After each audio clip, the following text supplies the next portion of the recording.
दोस्तों 2014 में बीजेपी की गवर्नमेंट बनी और 2014 में ही बीजेपी ने ये घोषणा की कि हम एक नए एजुकेशन पॉलिसी को देश के अंदर लेकर के आएंगे और उन्होंने ऐसा किया भी। देश के अंदर गिने चुने लोगों को लेकर के एक कमेटी का गठन किया गया और उसके बाद उन्हें ये जिम्मेदारी सौंपी गई कि वो देश के अंदर एक नई शिक्षा नीति लेकर के आए। और इस कमेटी को लीड कर रहे थे GSR सुब्रमण्यम और उस समय हमारी HRD मिनिस्टर थी स्मृति ईरानी। इस पूरी कमेटी ने मिल करके बहुत सारे सजेशंस दिए, बहुत सारे सलाह दिए और उन सारे सलाहों को बीजेपी गवर्नमेंट ने एक्सेप्ट भी किया और उसके अकॉर्डिंगली उन्होंने एक नए शिक्षा नीति को बनाना 2014 में ही स्टार्ट कर दिया था। दोस्तों 2016 में दोबारा एक कमेटी बनाई गई जिसको लीड कर रहे थे के कस्तूरी रंजन और इस कमेटी ने एक ड्राफ्ट बनाया जिस ड्राफ्ट को HRD मिनिस्ट्री ऑफ इंडिया ने एक्सेप्ट किया और उसके बाद यही जो ड्राफ्ट था वो हमारा न्यू एजुकेशन पॉलिसी के रूप में हमारे सामने आया। अगर आप गवर्नमेंट साइट्स पे जाएंगे तो आपको अभी भी फुल ड्राफ्ट अवेलेबल वहाँ नहीं मिलेगा, केवल और केवल 64 पेज का एक ड्राफ्ट वहाँ आपको नजर आएगा और उस ड्राफ्ट के अंदर इस नए एजुकेशनल पॉलिसी से संबंधित सारी समरीज हैं और समरीज का मतलब होता है डिटेल्ड नहीं बल्कि एक ओवरव्यू इस ड्राफ्ट के अंदर दिया गया है, यानी कि कंप्लीट इंफॉर्मेशन उस ड्राफ्ट के अंदर नहीं था जो कि भारत सरकार के द्वारा बनाई गई। हमारे पुरानी शिक्षा पद्धति के अनुसार हमारा जो एजुकेशनल सिस्टम है वो 10+2 के ऊपर बेस्ड है, यानी कि क्लास 10 तक आपको सारे बेसिक सब्जेक्ट्स पढ़ाए जाते हैं, लेकिन 11 और 12 में आप अपने द्वारा चुनी गई स्ट्रीम के अकॉर्डिंग अपने कैरियर को बना सकते हैं। और दोस्तों जो हमारा नया एजुकेशनल सिस्टम है वो 5+3+3+4 के फॉर्मेट पे काम करता है, यानी कि टोटल 15 साल का फॉर्मेट। पहले यही फॉर्मेट 12 साल का हुआ करता था लेकिन अब इसको बढ़ा करके 15 साल किया गया है। आखिर इसके पीछे क्या वजह है, यही जानना हमारा लक्ष्य है। दोस्तों पुराने एजुकेशन पॉलिसी के अनुसार हमारा जो एजुकेशन है वो 6 साल की एज से स्टार्ट होता था, लेकिन नई एजुकेशन पॉलिसी के अनुसार यही एज घटा करके 3 साल कर दिया गया है, यानी कि अब शिक्षा की शुरुआत जो है वो 3 साल से होगी। दोस्तों पहला स्टेज जो होगा वो प्राइमरी स्टेज होगा और उस प्राइमरी स्टेज के अंदर बच्चों को एक्टिविटीज़ के थ्रू लर्निंग सिखाई जाएगी, यानी कि ना रटना ना लिखना, केवल एक्टिविटीज़ को देखना और एक्टिविटीज़ के अकॉर्डिंग सीखना। और दोस्तों उसके बाद होगा क्लास 1 और क्लास 2, यानी कि 3 साल जो बेसिक स्टडीज़ थी वो और उसके साथ 2 साल, यानी कि पूरे 5 साल के अंदर बच्चों के बेस को मजबूत किया जाएगा। और अगर एक बार बच्चों का बेस मजबूत हो जाता है तो वो फिर एक लंबी लड़ाई के लिए तैयार हो जाता है। दूसरा स्टेज होगा सेकेंडरी स्टेज, जिसके अंदर प्लेइंग डिस्कवरीज और बच्चों को एक्टिविटीज के थ्रू लगभग 3 साल ट्रेंड किया जाएगा और इसमें कंप्यूटर प्रोग्रामिंग कोडिंग के साथ साथ बहुत सारी एक्टिविटीज जो कि बच्चे बेसिक एजुकेशन में नहीं जानते हैं उनको भी उनसे परिचय कराया जाएगा। तो अगला स्टेज होगा टर्शरी स्टेज जो कि लगभग 3 साल का होगा, जिसमें बच्चों को एक्सपेरिमेंटल लर्निंग के साथ साथ science, math, art, social science और ह्यूमैनिटीज जैसे सब्जेक्ट्स पढ़ाए जाएंगे। और आखिरी स्टेज होगा चौथा स्टेज, जिसके अंदर बच्चों को multidisciplinary activities, greater critical thinking, flexibility और student choice based on subject, यानी कि बच्चा जिस सब्जेक्ट को ऑप्ट करना चाहता है उस सब्जेक्ट को ऑप्ट करके अब पढ़ाई कर सकेगा। और अभी तक ऐसा नहीं होता था। बायो लेने वाला बच्चा बायो की जगह मैथ्स कभी नहीं पढ़ सकता था, या फिर मैथ्स पढ़ने वाले बच्चे बायो को ऑप्ट नहीं कर सकते थे। कॉमर्स पढ़ने वाला बच्चा अगर चाहे भी तो वो मैथ्स की पढ़ाई नहीं कर सकता था। लेकिन अब ये डोर जो है, this door is completely now opened for all of the student to choose any kind of desired subject that they want to study। तो जब हम किसी लोहार, किसी सुनार या किसी लकड़ी काट रहे बढ़ई को देखते हैं तो ये सोचते हैं कि ये लोअर ग्रेड का काम करता है, और दूसरी तरफ जब हम किसी डॉक्टर, इंजीनियर, प्रोफेसर को देखते हैं तो हमारे सामने यही इमेज बनता है कि ये व्यक्ति जो है ये एक हायर सोसाइटी से और हायर नॉलेज स्किल से बिलोंग करता है। लेकिन अब इस एजुकेशनल पॉलिसी के तहत हर एक प्रोफेशन को एक बराबर रिस्पेक्ट दिया जाएगा।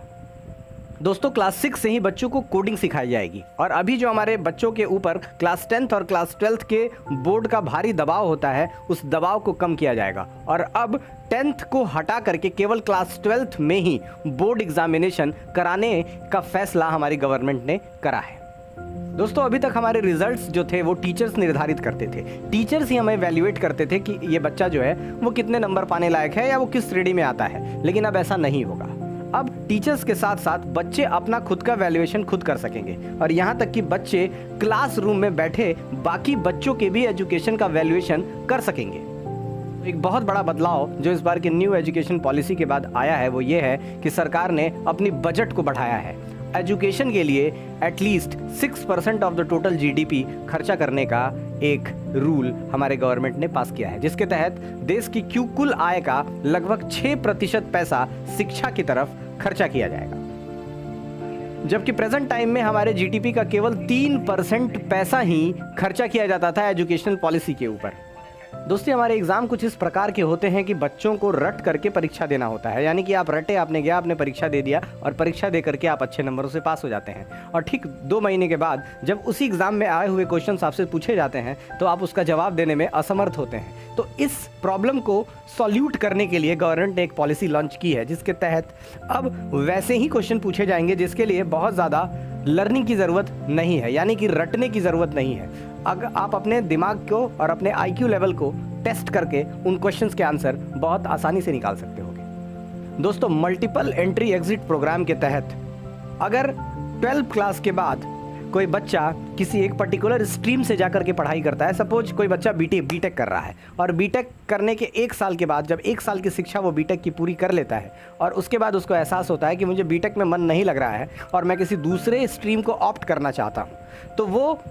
जो 1 साल की उसकी बीती हुई पढ़ाई है उसके बेनिफिट्स ले सकता है और दोबारा फिर से क्या कर सकता है, पढ़ाई कर सकता है, यानी कि एक नए स्ट्रीम को लेकर के वो उसमें एंट्री ले सकता है। अभी तक आप बीटेक पढ़ रहे थे लेकिन 1 साल के बाद आपको इच्छा होती है कि मैं कॉमर्स से सीए करना चाहता हूं, तो वो 1 साल जो आपने बीटेक में बिताया है उसका क्रेडिट आपको ज़रूर मिलेगा। दोस्तों, अगर टीचर्स की बात करें तो टीचर्स के लिए भी एक स्पेशल रूल इसमें बनाया गया है और उस रूल के तहत टीचर बनने के लिए एटलीस्ट एक बीए की 4 साल की डिग्री एक टीचर के पास होनी चाहिए, यानी कि अब 3 साल का ग्रेजुएशन करने के बाद जो कुछ टीचर्स टीचिंग करने लग रहे थे, अब उनके साथ ये प्रॉब्लम है कि एक 4 साल की एटलीस्ट डिग्री उनके पास होनी ही चाहिए अभी से, यानी कि पुराने वो टीचर्स जो कि 3 साल ग्रेजुएशन करने के बाद टीचिंग कर रहे हैं वो कर सकते हैं, लेकिन इस नए एजुकेशन पॉलिसी के लॉन्च होने के बाद इस 4 साल की डिग्री को कम से कम हासिल करना ये जरूरी हो जाएगा।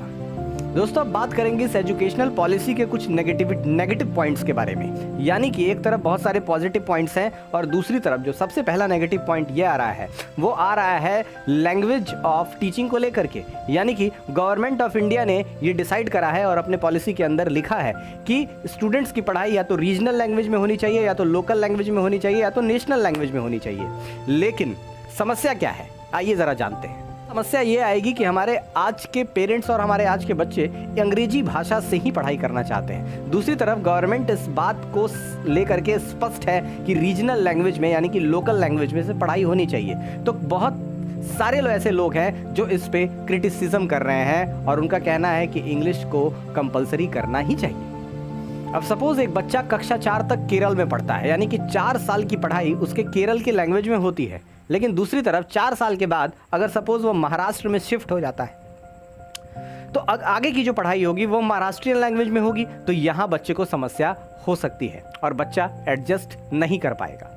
तो मेरे ख्याल से अंग्रेजी भाषा को कंपलसरी करना ज़रूरी है, क्योंकि प्रेजेंट टाइम में अंग्रेजी एक ग्लोबल भाषा है, यानी कि पूरे विश्व में वर्चस्व कायम करने वाली भाषा है और अंग्रेजी बोलना हमारे देश के अंदर स्किल बन चुका है, यानी कि वो एक भाषा नहीं बल्कि एक स्किल डेवलपमेंट का एक बहुत अच्छा उपाय है। तो इसलिए मेरे हिसाब से इंग्लिश को कंपलसरी करना ही चाहिए। दोस्तों, CPIM यानी कि कम्युनिस्ट पार्टी इंडिया जो मार्क्सिस्ट है उसने जमकर क्रिटिसाइज किया है इस नेशनल एजुकेशनल पॉलिसी को, और उसका रीज़न ये बताया गया कि अगर हम एजुकेशन की बात करें तो एजुकेशन कंकरेंट लिस्ट के अंदर आता है, यानी कि कंकरेंट लिस्ट के अंदर वो आइटम्स आते हैं जिसके ऊपर कानून बनाने का अधिकार केंद्र को और राज्य को दोनों को होता है, जबकि केंद्र ने एक बार भी किसी राज्य से सलाह नहीं मांगी इसके पीछे। तो जाहिर सी बात है कि स्टेट गवर्नमेंट, सारे तो नहीं बल्कि कुछ ऐसे स्पेशल स्टेट्स हैं जहाँ पे इस पॉलिसी को भारी मात्रा में क्रिटिसाइजेशन मिल रहा है। तो ये था कुछ नेशनल एजुकेशन पॉलिसी से रिलेटेड कुछ फैक्ट्स, कुछ डेटाज और कुछ इन्फॉर्मेशंस, और भी इन्फॉर्मेशंस हैं, लेकिन इस वीडियो के अंतर्गत और इस वीडियो के अंदर जितने इन्फॉर्मेशंस मैं आपको दे सकता था वो सारे मैंने आपको देने की कोशिश की है। तो आप अपना बहुत सारा ख्याल रखें और अगले वीडियो का इंतज़ार करें। तब तक के लिए बहुत बहुत धन्यवाद।